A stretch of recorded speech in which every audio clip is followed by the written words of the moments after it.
Welcome, class. This is our third lecture. We're exploring a critical phase in the life of a business, the promotion of a company. Before a company becomes operational, someone has to initiate the process. That someone is called a promoter, and their role is both powerful and risky. Let's begin with what promotion really means. Promotion refers to the initial stage of forming a company. It starts with a business idea, something innovative, profitable, or socially useful, and involves turning that idea into a registered legal entity. Without promotion, a company cannot come into existence. Imagine you have an idea for an eco-friendly packaging business. As a promoter, you'll start gathering funds, registering the business, and securing partnerships before the company officially exists. A promoter is anyone who takes initiative to form a company and raise capital for it. This includes finding directors, signing legal documents, getting the ball rolling on company setup. Therefore, a promoter was defined as someone who takes part in forming or capitalizing a company. Promoters can be individuals, firms, or even banks, any party that initiates and facilitates the setup. Promoters have a fiduciary duty, a duty of trust. They must act in utmost good faith, disclose any profits or personal interest, avoid conflicts of interest, not use company funds for personal benefit, conduct proper due diligence, submit accurate legal documents. If a promoter secretly buys land cheaply and resells it to the company at a higher price without disclosing the markup, that's a breach of duty. If promoters violate their duties, they can face legal consequences. Two major liabilities are personal liability, for example, if they give false information during incorporation. Breach of duty, failing to disclose personal interest, misleading investors, or acting in bad faith. If a promoter lies about company assets in a prospectus and investors lose money, the promoter can be sued personally.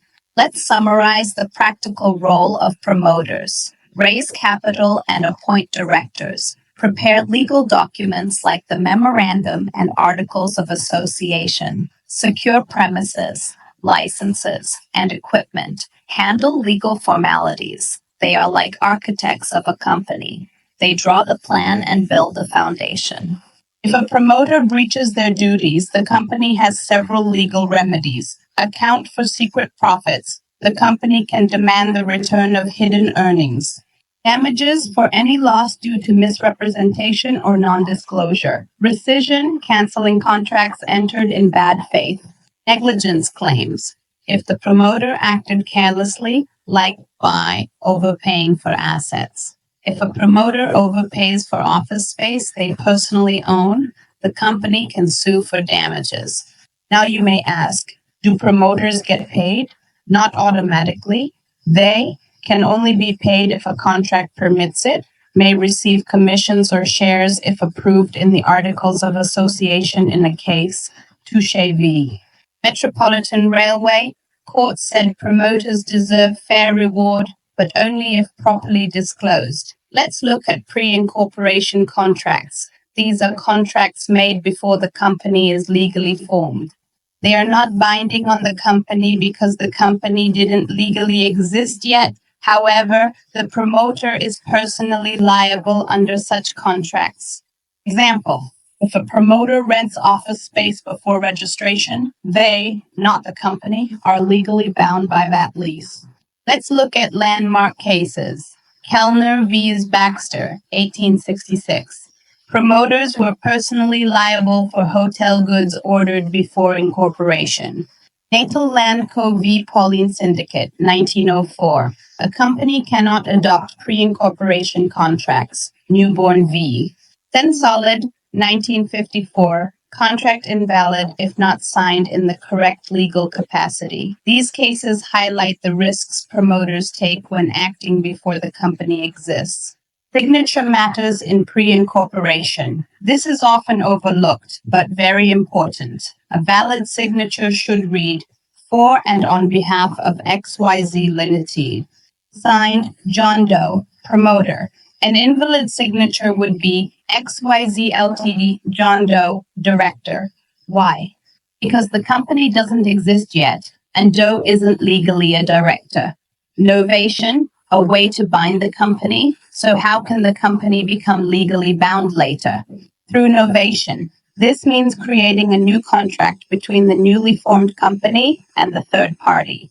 It uses the same terms as the old contract. It makes the company legally responsible instead of the promoter.